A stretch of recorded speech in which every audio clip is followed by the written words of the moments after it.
What is going on, beautiful people? I am Lee Hammock, the diagnosed self-aware narcissist known as mental illness, and welcome to the very first episode of Self-Aware Sundays, y'all. All about the self-aware narcissist from the perspective of a narcissist, my own inner thoughts, inner dialogue, why I went through therapy, my story, how I deal with being a self-aware narcissist. So many people, so y'all, if you don't know, I do one-on-ones over Zoom where I talk to survivors, victims of narcissistic people, toxic people. I've also been talking to a lot of narcissists as well over the past, a little over 2 years. And so many people want me to put together a playlist of how I go to therapy, what my therapy sessions are like, and just, my own thoughts about certain situations and certain dynamics and whatnot. And this is what this is going to be right here, y'all. This series right here is from the mind of a narcissist. About narcissists, how I work on myself, how I make my marriage work and things like that. There are so many different little subtle intricacies of what this series is going to be about, but it's literally for the narcissist. Survivors and victims, I guess, you can watch it as well to help bring you some perspective, to help give you that clarity and whatnot as to how narcissists think about certain subjects. But this is what this series is for right here, y'all. I'm going to put them inside a playlist called Self-Aware Sundays and just go into talking, y'all. I'm going to tell my story. Today is about my story. My story, how I got from beginning to where I am right now. From July 14th, 1985 till April 30th, Sunday, April 30th, 2023. The last 37 plus years, how I got to here, to this point right here, y'all. Because so many people want to hear my story. And I've done these videos before. They're just all over the place. I have 4,100 videos. And so many people keep asking me, you only talk to the victims. Y'all skip the videos where it says self-aware narcissist in therapy. If you want to find these videos, go to my page and hit from the bottom up, because people don't watch them. People don't interact with the videos where I'm talking about the mind of a self-aware narcissist. People just, how is this affecting me?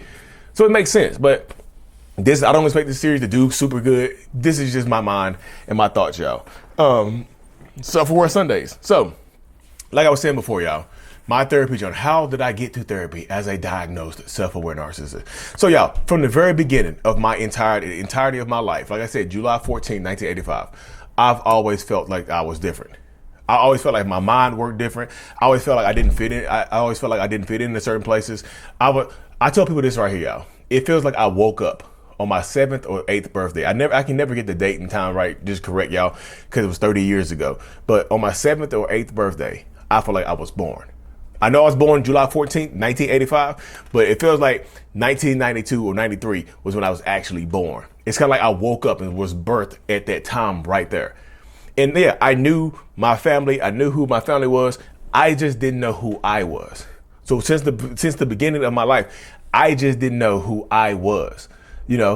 I knew when I was born, again, kind of on my 7th, 8th birthday, I didn't know who I was. I knew who everybody else was. I have a twin brother. I knew who he was. I knew every role that every person in my house played in my life. I just did not know who I was. It's kind of like I was a blank slate, started from scratch at 7 or 8 years old. We was gonna say 8 years old, y'all. At 8 years old. So from that point forward, I just kind of started mimicking people, y'all, because I didn't know who I was. I just started taking other people's personality characteristics. I didn't want to. I felt like I didn't stay. Internally, I felt like I was an outlier. I felt like an alien. I felt like everybody could see through me and I didn't fit in. So I didn't want to express that externally. I wanted to cover up my internal by working on the external. So I'm going to do whatever it takes. I'm going to copy my brother. I'm going to copy my friends. I'm going to copy my cousins. I'm going to act like them. The good qualities. I'm going to take the good qualities because I wanted the people to like me. You know what I mean? I wanted to fit in to the point where people liked me. I didn't want to draw too much attention to myself, but I wanted people to like me. So when I first started liking myself, what I mean? When I first started doing that stuff, and when I started mirroring people since I was very, very little. Mirroring is a real thing with narcissists. So I started acting different, y'all. I started from the ages of 8 until I just started mirroring people, copying people, making friends and stuff. I had a lot of friends when I was growing up. I had a lot of cousins. But I feel like a lot of my friends came through because I was a twin, my twin brother. They liked my twin brother, so they liked me. So we were all cool. If you wasn't family, you liked me because I had a twin brother. We were cool. It was unique because there wasn't a lot of young black twins in Reidsville, North Carolina back in the early 80s, in the late 80s, early 90s. You know what I mean? So we kind of stood out with that aspect of things right there. But that's how I just went, y'all, for a long time. I grew up and always kind of scared to be myself because if I let my inner thoughts out, I felt like people were going to judge me. I've been super paranoid for a long time, y'all. Paranoia has kind of taken over my life for an extremely long time. I was just like, I don't know. I was scared of people. I was scared of being exposed, but I wasn't scared of anybody else exposing me. I felt like the exposure was going to come from inside of me. You know what I mean? So I was just like, it was going to come from me exposing myself by not being able to control myself. So I started acting like everybody else, y'all. The reason you see me, my humor, my comedy, which y'all see, it's a defense mechanism. It's a defense mechanism that I've just accustomed. And, you know, I think my dad, a lot of people tell me that my dad is kind of, he's funny too, but they would consider him goofy. They're like, oh, your dad is goofy. So it makes sense that you got that, you know. So my relationship, I love my mom. My mom has always had like this, you know, she was a mama, a black mom in the 80s and whatnot. She worked to take care of the kids and whatnot. But she worked second shift.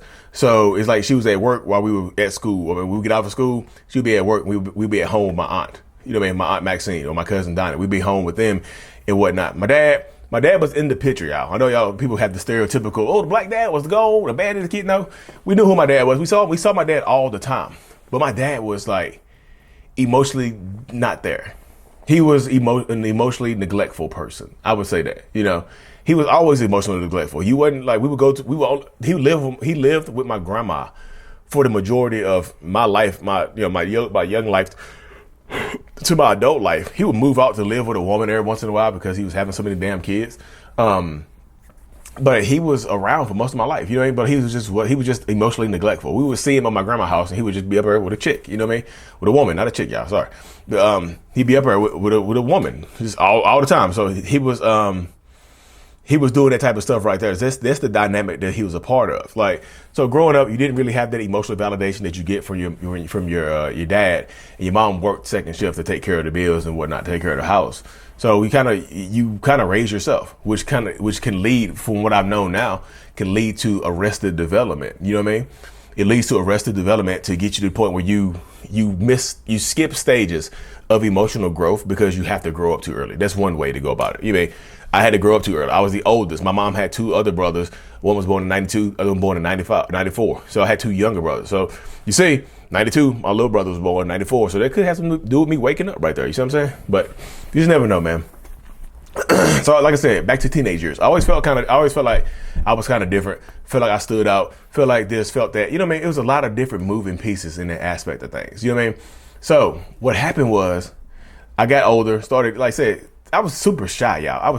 I hated rejection growing up. Oh my God, I was super shy. I was scared as hell to talk to girls because I just did not want the shame of rejection. Boy, the shame has been around. Shame, as I've grown up, shame has grown up with me. I would say that. The older I've gotten, the older shame has gotten. The bigger, stronger, faster shame has gotten. As I get older, shame has grown with me. It's kind of like we on congruent paths. We're both growing at the same rate. You see what I'm saying? The bigger I get, the bigger shame gets. So I'm always trying to avoid shame by just kind of being quiet and shy. I was covert narcissist in my youth. I know people are gonna ask me like, when would you consider yourself a narcissist though? I would say I've been a narcissist for a long time, y'all, for as long as I can remember. You know, 8, 9, 10 years old. So it was just those experiences right there, y'all, that I get older, start dating, get into relationships, and all my relationships would end the exact same way, y'all. I would feel like I would fall in love with somebody, like head over heels, like you are my boo. You are the love of my life. You know, I want you. I'm going to validate you. You make me feel so valid about myself that I want you to feel so valid about yourself. So I would throw myself into relationships, y'all. Now, I know that it's love bombing because back in the day, it just felt like, I met my soulmate, but all my relationships would always end the same way, y'all. It would literally go from that immaculate feeling of being in love and just throwing head over heels for this person to just damn near nothingness. And that got frustrating I was dating a bunch of people I was growing up, but like, it would get super frustrating. I met my oldest son's mom, and she was, same thing, same type of dynamic. Throw myself into that relationship. We worked together at Blockbuster Video. Throw myself into that relationship, have a baby, in the same way. I just got emotionally disconnected from a beautiful woman. Just smart, funny, all the stuff that you would look for in a partner. Just, you just fall out of love, and it was super frustrating, Cause I'm in my 20s now, damn near my 30s. I mean, I'm mid-20s, so I meet the person who I marry, who I end up married to now. Met her on Facebook. We had like some mutual friends or whatever, and she added me or whatnot. She'll deny that she added me, but I can show y'all proof. I messaged her first, but she added me. I don't know who she was, but yeah. So we met, whatever. Again, y'all, the love bombing dynamic. Head over heels in love with this person. Driving, we live like an hour and a half away. I would drive an hour and a half just to spend 45 minutes with her and then drive back home. I would do that all the time. Like, I used to spend the night with her, and she lived in Raleigh, and I lived and worked in Greensboro. So I would spend the night with her.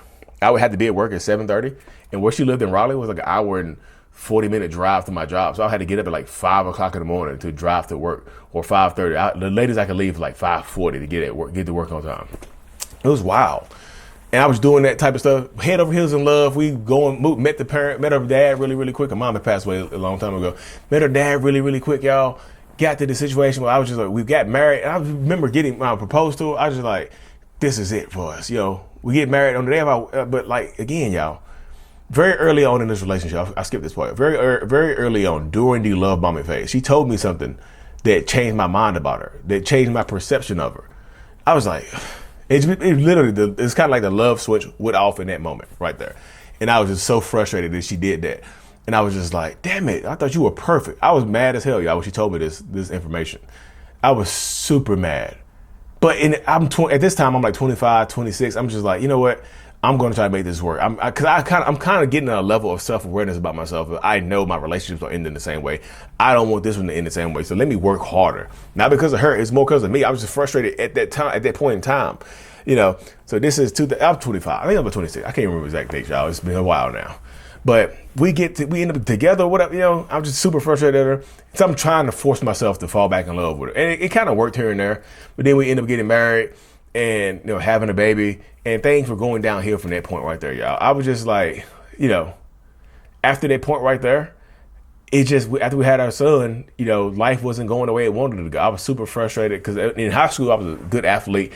I was supposed to go to college to play sports, but I was super scared to go to college. I was super afraid of getting rejected by putting letters out there to go play college football or basketball. I got scared to play basketball and football. I didn't do any of that. So I'm just, that's weighing down on me in my mid-20s. This is like, man, you could have made it. You could have been something with this. I'm failing everywhere, y'all.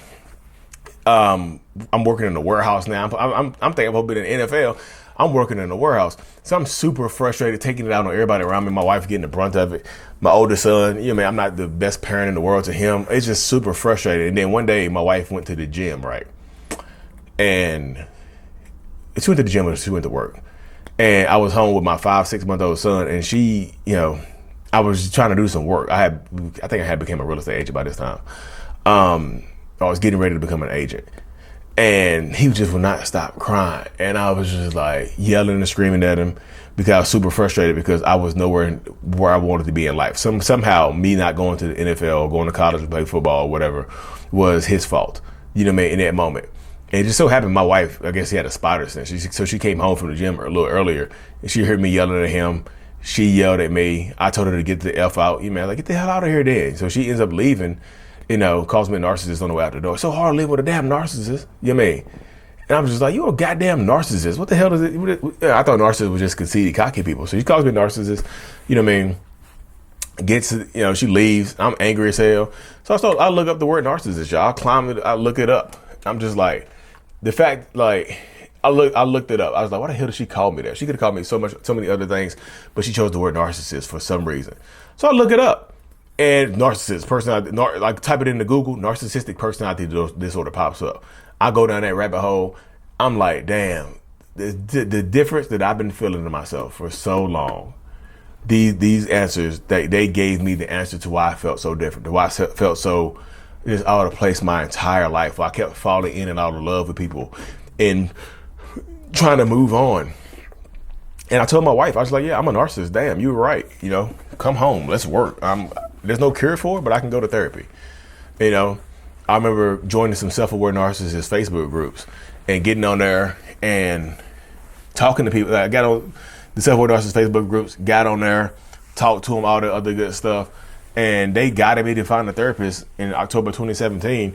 I got on psychologytoday.com, typed it in, I typed in specialty. You gotta look. So you gotta search by specialty. I searched by a specialist in narcissistic personality disorder.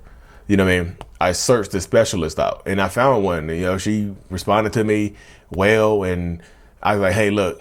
The very first email that I sent said, I'm 99.5% certain I have narcissistic personality disorder.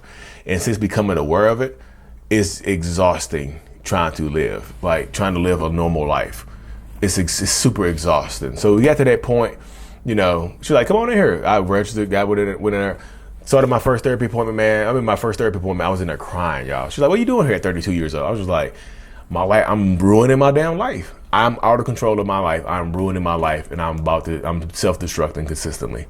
And she's like, let's work. You know, I do psychotherapy. So many people ask me what type of therapy I do. I do psychotherapy, y'all. I go in there and talk. You have to be able for psychotherapy. The reason psychotherapy works for me is because I am very good at articulating my thoughts. I might not have the biggest vocabulary, the greatest stretch of vocabulary, which I'm still working on, but I can articulate my thoughts very well, you know, and that's why I can do what I do right now so good. I can articulate how I'm feeling and tell you exactly how I'm feeling, you know, and it helps me in therapy just being able to articulate my thoughts very well, to articulate how I'm feeling, so we can help it out, so we can work to certain conclusions and get there, you know. But my first few therapy appointments, all we did was work on control, y'all. You're trying to control too much. You're going to lose control. You're losing control over your life because you're trying to control too many other things. You've been trying to control so much since you were little that it's bled over. It's spilled over into your adulthood. You're trying to control way too much. You have to release control over things. One of the very first exercises we did, I call it the control circle exercise, where she just did, you know, it's literally 2 circles, y'all. She drew 2 circles, and I could do it really quick right here because y'all watching this. She drew 2 circles. Hold on. She drew 2 circles. She drew a small circle inside of a bigger circle, right?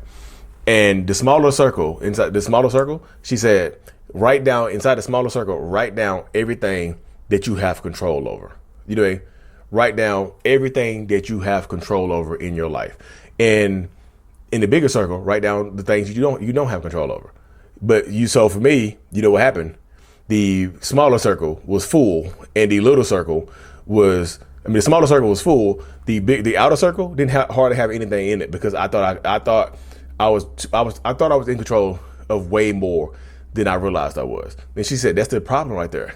You have to you have to get to the point where you feel like you can relinquish control over some things in your life. And this is what it looks like right here, y'all. The smaller circle, you write what you can control, and in the bigger circle, you write what you cannot control. And the reason for that is because you are in control. You're not in control of much in your life. The things that are outside of your control are bigger. There's more of it. You know what I mean? So I had to work on letting go of control of things, y'all. And it hurts. It's tough when you try to let go of control of things. I had things written inside that little circle that were saying, it was things like my brother's job choice. My younger brother, like, he gonna work here, not here. I was trying to control where he worked at. Like, and when he would say no and do something I didn't want him to do, I'll become frustrated, and they would ruin my day. Trying to control what he was doing with his life ruined my day when he wouldn't listen to me. Trying to control too much. That's what a lot of narcissistic people do. You try to control too much. You're not in control of what you think you're in control of, y'all. You just are not. You don't control as much as you think you do. We think we're in control. We want control over so much, but you cannot control. That's why you even see some self-aware, a lot of other self-aware narcissists out here that are popping up. They're trying to control way too much. I watch them, y'all. A lot of self-aware narcissists don't like me. I'm so beyond, my evolution is so beyond so many of them that I don't care. I won't unfriend them. They don't like me. I share their stuff. They don't share mine. They were like, oh, I'm not gonna share Lee Hammock stuff. We don't want to help him grow. Like, I'm 20, 30 times, my platforms are 20, 30, 40 times bigger than some of them. Like, why do I don't need to work with y'all, you know? But you see, they try to control this. They try to control the narrative. I'm like, yo, you can't only control what you want to control. You can only control what's in your capabilities. Only thing you can control is yourself. They want to control what I talk about, how I talk about it. I'm just like, yo, look. I see it. I watch it. And most of them are younger. So I'm just watching them being young and just, okay, we got the best information. We should be bigger than Lee. Okay, cool. Do it. You won't get my help no more. They didn't start saying some crazy shit about me. So I'm just like, okay. But that's how it goes though, y'all. I don't have no hatred in my blood. I have no hate in my blood for no other self-aware narcissists, even the ones that don't like me. I know, because I don't care about them like that, y'all. They don't make my day. They don't make my day go, because I was in their position at one point in time. Like I knew that I was trying to control too much. Like I see them right now. If I tell them that, they won't listen. But it's all good. Sometimes you have to learn the hard way. You know, that's what you want to avoid. You want to. The point is, a lot of people want to help others avoid what they go through. Sometimes you can't, y'all. Sometimes they got to take them lumps. You know what I mean? But y'all, I hope y'all enjoyed. Like I said, I got diagnosed in early 2018. I cannot remember the date, y'all. Early 2018. I started this platform in May of 2020. My TikTok, which is my biggest account. I started it in May of 2020, just to help, just to spread awareness and things like that. Because I got tired of internalizing my thoughts. I wanted to get my thought process out there for the world to see and for the world to understand. So that's what I'm doing right now, y'all. This is Self-Aware Sunday. I'm just gonna be talking about other self-aware things, y'all. I know I've rambled on. I had to establish this. I had to establish a lot of the stuff, my baseline, my background story, before I go into what I do in therapy. Like I said, the first thing we did in therapy was a control exercise. But next episodes, we're gonna be talking about meditating, free thinking, what therapy has become for me like that right now. Accountability is progressive. Self-awareness is just the beginning. Prove what it's so many different things. What my struggles are with being self-aware now. So many different things, y'all. But if y'all like this series, you have to interact with this series, y'all. I'm gonna do them anyway, but like interact with them, throw a thumbs up, drop a little bell in the comment section, like a little bell. If you made it this far, drop a little bell in the comment section. I was like, dang, y'all made it this far. 22 minutes of late. Anyways, y'all, thank y'all for tuning in. Like and subscribe for more. And this is the end of Self-Aware Sundays, episode 1. Mental Illness is out. Peace.